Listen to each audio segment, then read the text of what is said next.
Barakatah Yahweh, Barakatah Yahweh Shah, Call Halayim La Yahweh, Bahashim Yahweh Shah, Bahashim Akaha Kodash, and demo honors to the big brethren. You already know who, Great Millstone.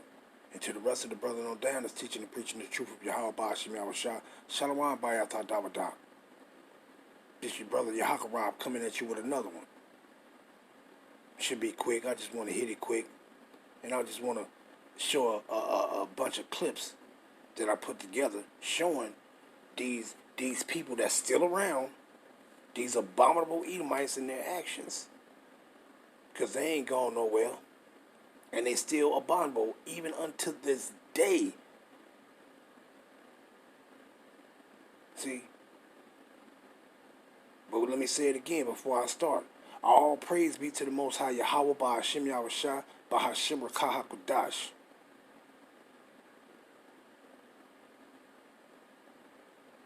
These people are abominable, and they're still here. They ain't going nowhere. They still committing the same abominable acts that they always committed. See? Matter of fact, let me grab this first. Ecclesiastes. Matter of fact, first, Slakia. Let me grab, we'll grab this one first. Let me see. Ecclesiastes 1 and 1. Let me grab that first. Ecclesiastes 1 and verse 4. One generation passes away, and another generation cometh. But the earth abideth forever. And when it says one generation passes away and another generation comes, guess what? That generation of Edomites, they was abominable. They were the ones that passed away, they was abominable. And the ones that cometh after them, they abominable. See, it ain't no end of these people. Ain't no end of them. They still around. And they still doing the same abominable things that they have always done as a nation of people. But let's grab this one. Ecclesiastes 4 and around 16. What it says? Ecclesiastes 4:16. There is no end of all the people, even of all that have been before them. What it says, let's read it again. There is no end of all the people, even of all that have been before them. They also that come after, why? Because one generation passed away and another cometh. They also that come after shall not rejoice in him. Surely this is also vanity and vexation of spirit. See? And we was vexed by those people then, and we're vexed by these people now. See? Because let me grab this right quick. Let's go to Obadiah. Let's grab this one. Obadiah 1 and around verse 6. What it says? How are the things of Esau searched out? How are his hidden things sought up? So, hey, you're going to see a track record of these particular people. They're going to do the same thing. They're not going to change. They're going to do the same thing. You're going to know them by their track record. They're going to do the same abominable things that they always done. That generation that passed away did abominable things. That generation of their people that cometh do abominable things. And you're going to know them. How you know the Esau, how his things that Esau searched out? Because you're going to look at their track record. If you try to find something, what you do? You follow the crumbs. And the crumbs will lead you back to the culprit. See? And these motherfuckers is abominable then, and they are abominable now.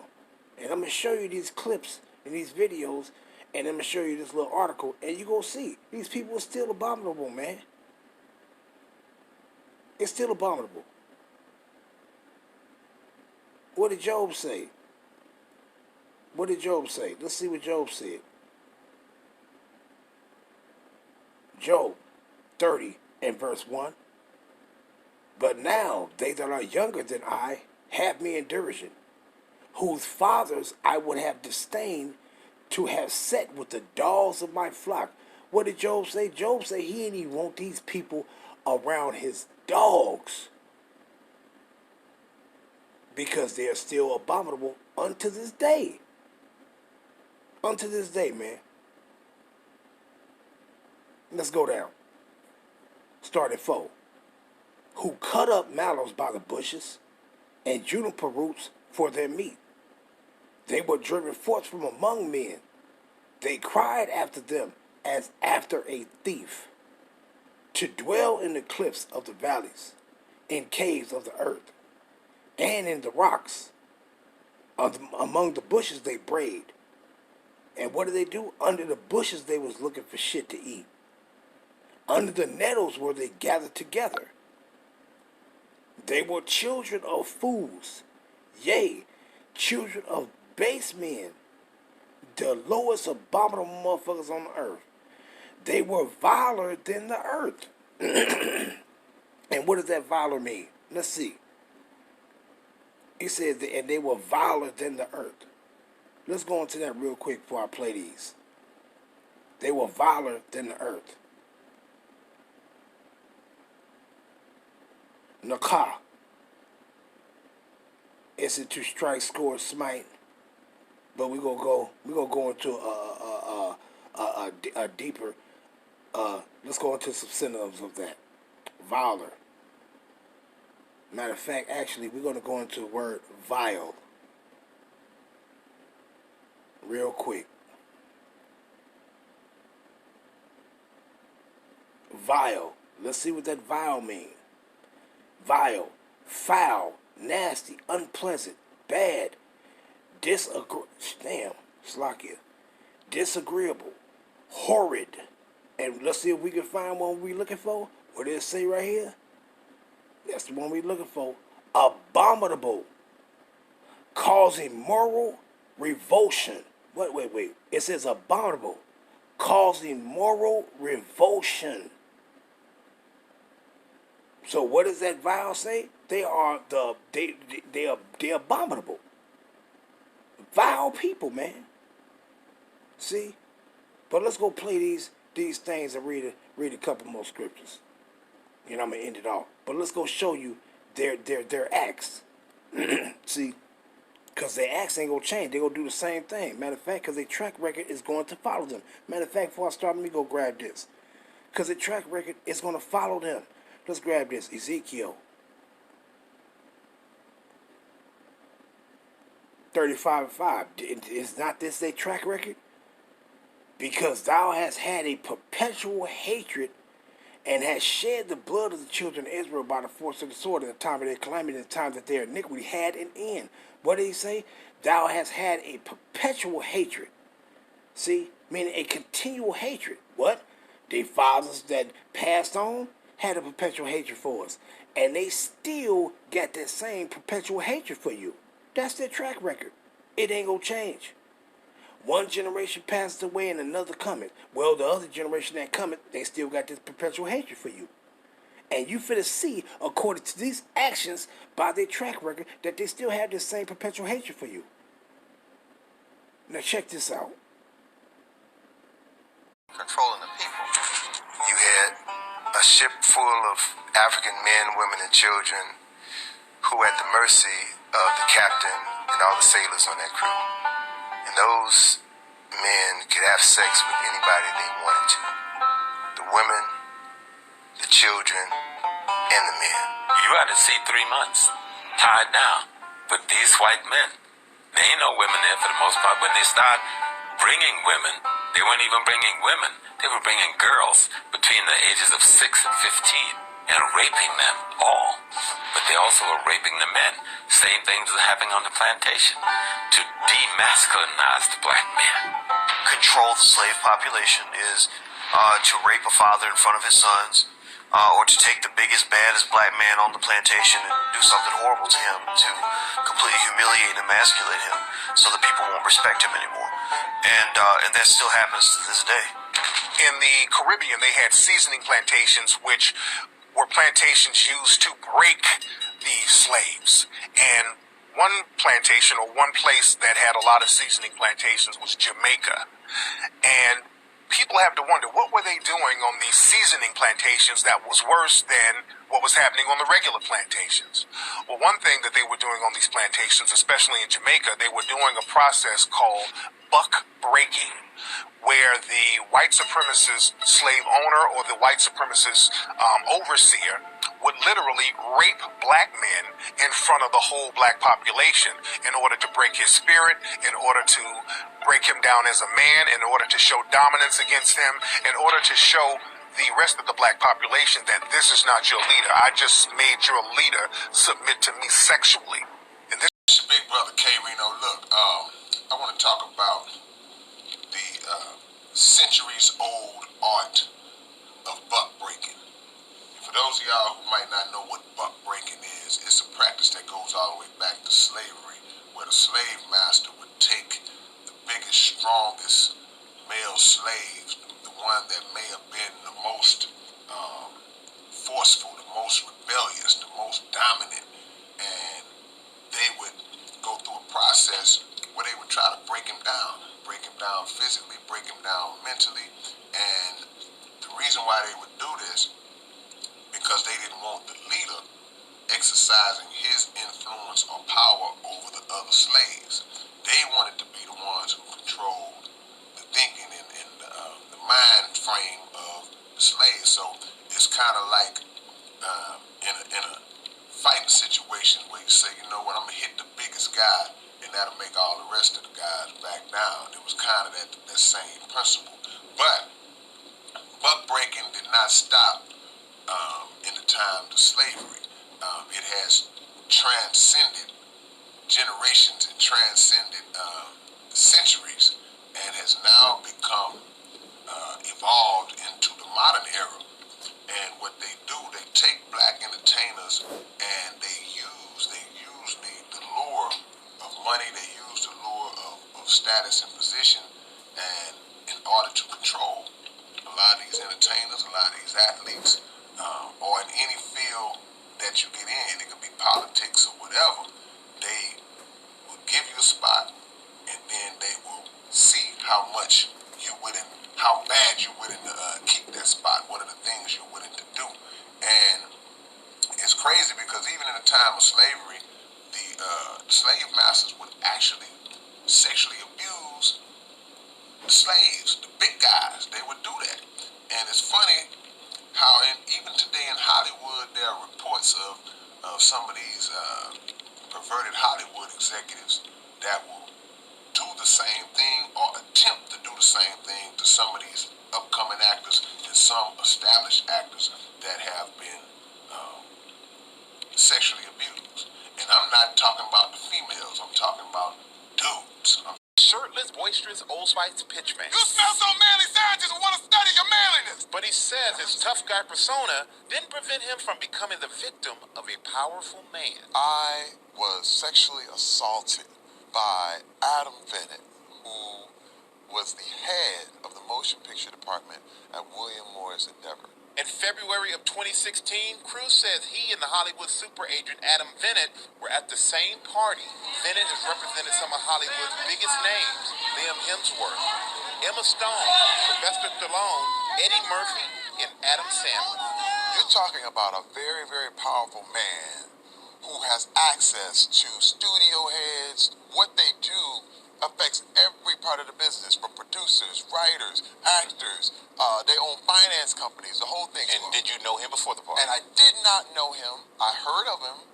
We had never, ever even had a conversation, okay? So, I just heard, and actually, I was actually looking forward to meeting him. But instead of a professional meet and greet, Cruz claims Bennett leered at him from across the room. And he looked me in my eyes, and he was sticking his tongue out overtly sexually to me. I mean, it was no mistake that this was a sexual type tongue move. And I'm going, and I'm thinking it's a joke.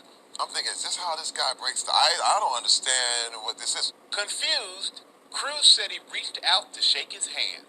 I reached my hand out, and he takes his right hand and under mine and immediately squeezes, grabs my genitals, and and I'm jumping like, hey, whoa.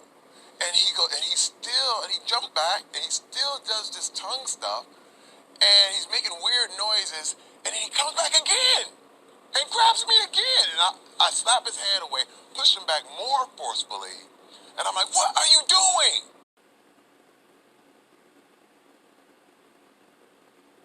Well, you saw it. And I'm doing this to show just how abominable, vile these Edomites are. They're abominable. And their judgment is on the way.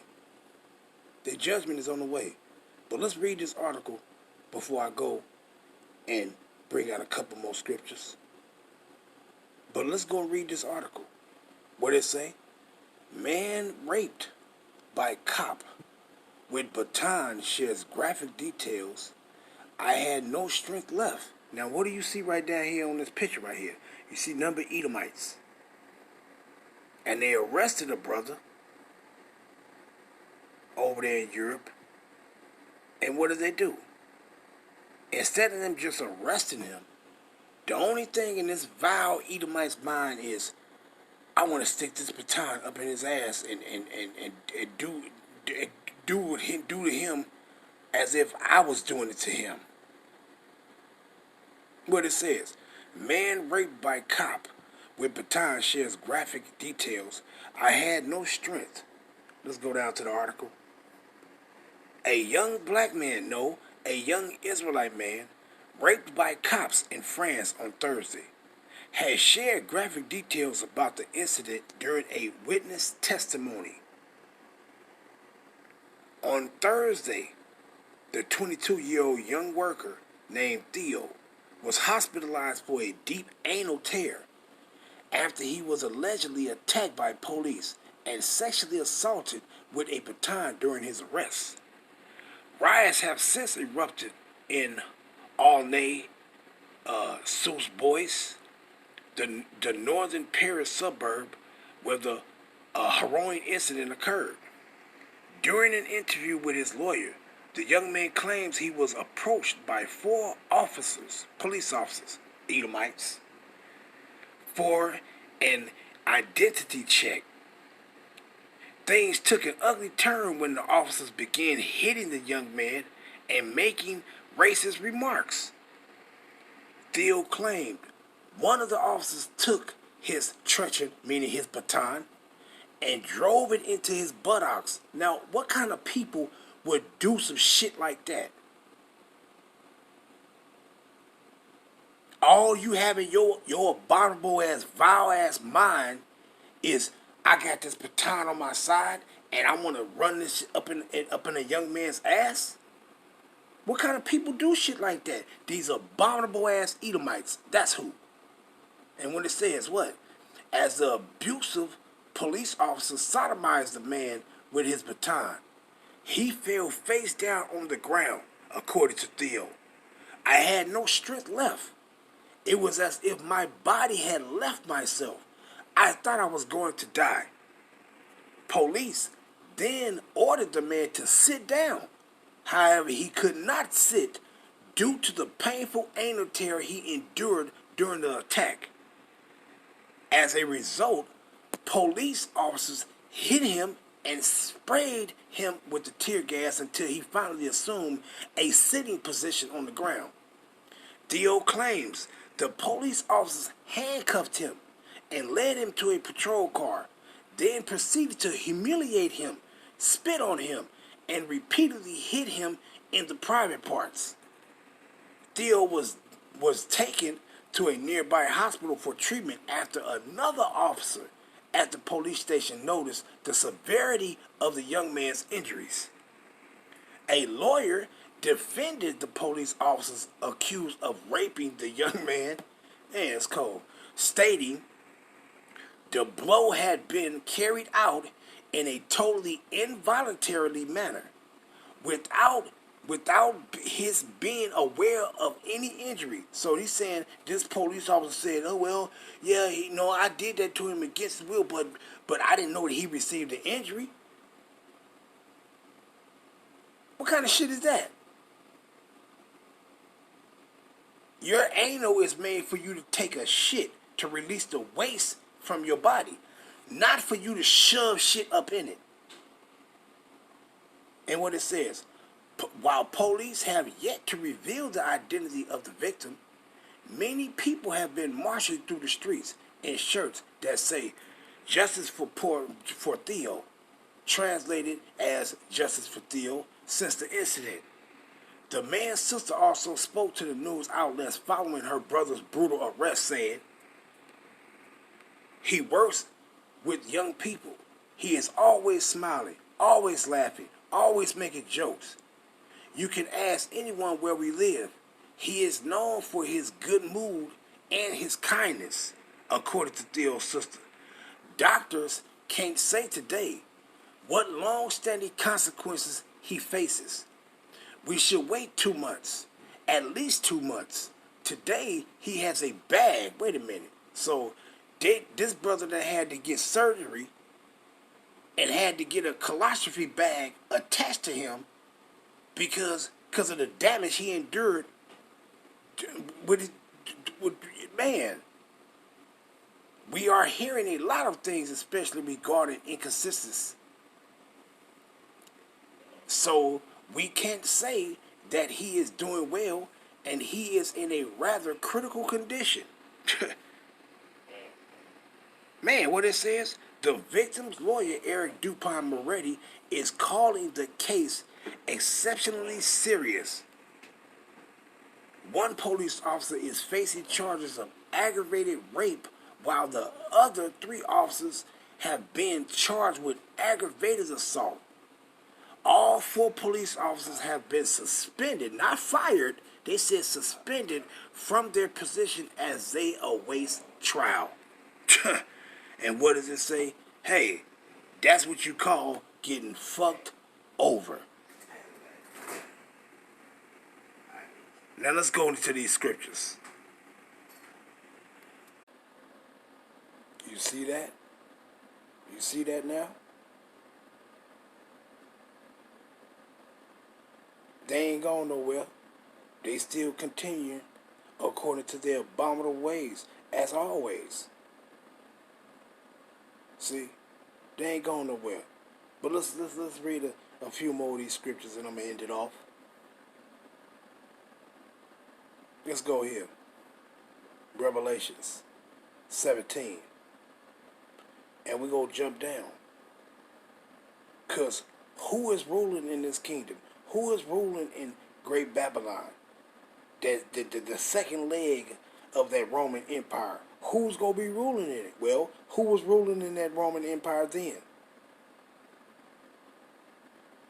The first one of that 4th beast. Who was ruling then? Edomites. And it's only right for what? The second leg of that Roman Empire. The beast that had received that deadly wound and was healed. That deadly wound that was healed, what? That's them coming back into power during the Renaissance period. And what are they going to do? They're coming back into power, and they're going to do the same thing that they always been doing, being abominable. But let's read this. Revelations 17 and verse 5. And upon her forehead was a name written. Mystery. Babylon the Great. The mystery is, do you know who Babylon the Great is? It's a landmass. The mother of harlots and abominations of the earth. It's a nation of people that's going to be operating this kingdom. That's referred to in Revelation 17 and 5. Mystery Babylon the Great. It's a mystery. Do you understand who Babylon the Great is? It's America. This abominable ass, defiled ass place. And it says the mother of harlots. Why? Because all nations have laid down with this whorish ass bitch, and they have all committed abominations, following after these people's democracy and their way of life. And it says abominations of the earth. These people is wicked. All they acts are abominable. And who is these people that's ruling in Mystery Babylon? Let's grab it. Let's go to Psalms 137. 137, Slakia. Psalms 137, verse 7 and 8. Remember, O Yahweh, the children of Edom, and the day of Jerusalem, who said, raise it, even to the foundations thereof. O daughter of Babylon, who ought to be destroyed, happy shall he be that rewarded thee as thou hast served us. Happy shall he be that rewarded thee, Slakia. Happy shall he be that taketh and dasheth thy little ones against the stone. But the point was, O daughter of Babylon. This is this bitch right here. Let's grab that. Go back to it. Revelations 17 and 5. And upon her forehead, who? The daughter of Babylon, which was referred to as Mystery Babylon the Great. See? And what did it say? And abominations of the earth. You see, their acts are very abominable. See?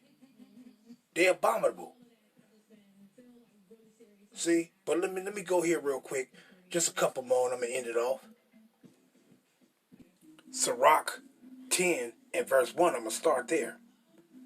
A wise judge will instruct his people, and the government of a prudent man is well ordered. What did it say? As the judge of verse 2, Sirach 10 and 2, as the judge of the people is himself, so are his officers. And what manner of man the ruler of the city is, such are all they that dwell therein. So you see the acts of these people that's ruling. They are abominable. So what? You see the acts of their kingdom. The abominable acts of their kingdom that they're ruling in. They got sodomites and all kind of shit running all around up in this place. Why? Because you have the wicked ruling. Matter of fact, let's go grab those scriptures right quick. Proverbs 29 and verse 2. When the righteous are in authority, the people rejoice. You don't see nobody rejoicing. But when the wicked beareth rule, the people mourn. See? But let's go grab another translation on that right quick. Because I kind of like this little translation. Let's go down to BBE.